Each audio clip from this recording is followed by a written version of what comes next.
Alhamdulillahi Rabbil Alamin, wassalatu wassalamu ala Rasulillah. Alors, on va poursuivre, Inch'Allah. Alhamdulillahi Rabbil Alamin. Rabb, El-Murabbi, l'éducateur, l'accompagnateur. Rabb, qui veut dire le planificateur, le maître, le possesseur, le réformateur. Il faut savoir qu'Allah prend soin de nous et il s'occupe de nous dans les différentes phases de notre vie. C'est lui qui vous a créé de terre, puis d'une goutte de sperme, puis d'une adhérence, puis d'un embryon, normalement formé, aussi bien qu'informe, pour vous montrer son omnipotence. Et il nous dépose dans les matrices jusqu'à un terme fixé, puis il nous fait sortir à l'âge de bébé pour qu'ensuite on atteigne notre maturité. Allah s'est occupé de nous et il nous accompagne dans toutes les choses de notre vie. Lorsque l'on dit Bismillah, on sent qu'on est accompagné par le nom d'Allah.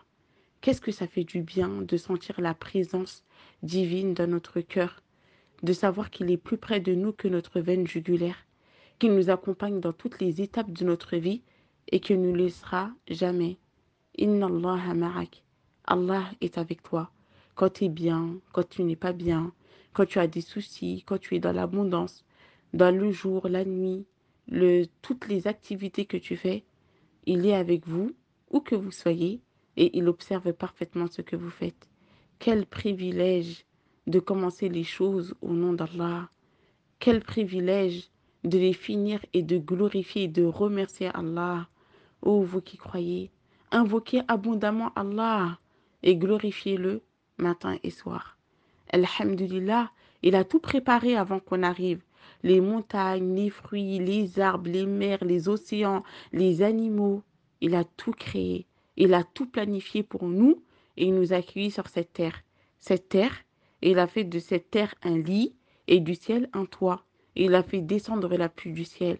Et une eau magnifique, une eau bénie qui nous permet de laver nos habits, de boire, qui nous permet d'abreuver nos bêtes, de faire énormément de choses.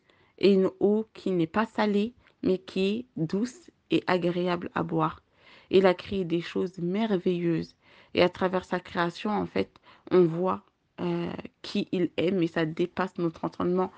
Regardez le ciel, à quel point il est embelli, à quel point il l'a bâti et il est sans fissure. Regardez cette terre, à quel point elle est vaste. Et faut savoir donc qu'il a créé tout ça. Il a créé tout ça par gentillesse, par miséricorde. Et Alhamdulillah, il est notre Rabb, notre éducateur. Et il nous éduque en fait à travers toutes les choses de la vie d'ici-bas. Il nous permet de nous rapprocher de lui à travers même des actions quotidiennes à partir du moment où on y met l'intention. Alhamdulillahi Rabbil Alamin. Et ça me fait penser à un verset de la sourate Ghafir lorsqu'Allah nous dit Huwa al-hayyu la ilaha illa hu fad'uuhu mukhlisina lahu-d-din. Alhamdulillahi Rabbil Alamin. C'est lui le vivant, point de divinité à part lui. Invoquez-le en lui vouant un culte exclusif et louange à Allah, le Seigneur de l'univers. Al-Alamin. Qu'est-ce qu'Al-Alamin? C'est tout sauf Allah. C'est tout sauf Allah. Et Al-Alamin, ça vient du singulier alam. Donc, on voit les racines, le aïn, le lam et le mim, comme le verbe alama, donc le fait de savoir. Et c'est l'objet par lequel on aura accès à la connaissance. Donc, en fait, il a créé des choses merveilleuses. Et à travers sa création, on voit qui il est. Ceux qui nous entourent nous invitent à voir Allah. Et on voit l'effet d'Allah dans le monde. Contemplons à quel point cet univers est magnifique et cette terre avec ses vastes horizons, ce ciel avec ses planètes et ses astres, et ces mers avec toutes ses vagues, et cette lampe éclairante qu'est la lune, tous témoignent de la capacité du sublime. Et regarde la terre verdoyante, et regarde l'eau qui coule, regarde les déserts, les montagnes, regarde les jardins garnis, regarde les fleurs, la rosée, regarde la nuit, Regarde le jour, le matin, l'aurore, et regarde l'oiseau qui chante, les brises, les terres, et regarde toutes choses. Tu ne verras que des louanges pour Allah, et tu n'entendras que l'unicité d'Allah. Si la nuit tombe et se poursuit éternellement, qui d'autre qu'Allah pourrait la dissiper et faire revenir le matin? Le soleil et la lune illuminent par sa sagesse. La terre et la mer ne sont qu'une infime partie de ses offrandes. L'oiseau le glorifie, le félin le loue, la vague l'invoque et le poisson l'implore. Les abeilles prononcent des louanges dans leurs ruches. Les gens lui désobéissent sans se cacher, mais malgré cela, il les couvre et les protège des regards indiscrets. Le serviteur oublie ce qu'il commet, mais son Seigneur ne l'oublie point et demande au médecin dont la maladie a diminué ses capacités. Ô toi qui prétends guérir les malades, qu'est-ce qui t'a rendu malade? Et demande au malade qui a été guéri alors que la médecine a été impuissante face à sa maladie, qu'est-ce qui t'a guéri?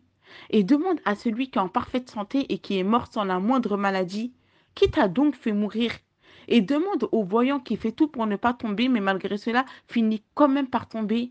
Qui a voulu cela? Et demande à l'aveugle qui est en train de marcher dans la foule sans heurter la moindre obstacle, qu'est-ce qui conduit ses pas?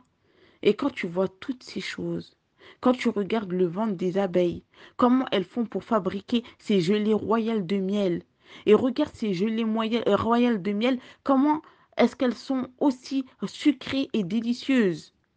Et a-t-il une divinité autre qu'Allah? N'est-ce pas lui qui répond à l'angoissé quand il l'invoque? N'est-ce pas lui qui enlève le mal? Non, mais c'est rare que vous vous rappeliez. C'est rare qu'on se rappelle. Et on oublie beaucoup alors qu'on est, encore une fois, littéralement noyé dans les bienfaits de notre Seigneur. Je parle, vous m'entendez, le sang coule dans nos veines. Notre cerveau enregistre les informations, il les comprend. Pendant que je parle, je suis en train de bouger ma main. Je suis assise sur un lit. Alhamdulillah. Mais on ne pourrait jamais assez remercier Allah à sa juste valeur. Et si on essayait de vraiment comprendre qui était Allah, qui est Allah, mais encore une fois, on perdrait la raison. Il a une science qui est tellement illimitée. Il sait ce qui est et ce qui n'est pas. Il sait ce que chaque chose deviendra. Il sait ce qui a été, ce qui n'a pas eu lieu, et comment auraient été les choses qui n'ont pas eu lieu. Comment se détourner de lui? Quelles sont toutes ces choses qui nous ont trompés à son sujet? On a tout à gagner à lui obéir et on a tout à perdre à le mettre en marge de notre vie. Mais ne l'adore pas parce qu'il t'y oblige, mais adore-le parce qu'il le mérite. Aime-le parce qu'il est le digne d'être aimé. Crains-le parce qu'il est le digne d'être craint. S'il est avec toi, qui peut être contre toi? Et s'il est contre toi, qui peut être avec toi? Si tu le connais, qu'est-ce que tu ignores? Et si tu l'ignores, qu'est-ce que tu connais? Si tu as acquis son amour, qu'as-tu perdu? Et si tu es privé de son amour, qu'as-tu obtenu? Il est en vérité notre but ultime. Il domine notre vie et il domine notre cœur. Donc pour finir, continuons toujours à faire du dhikr.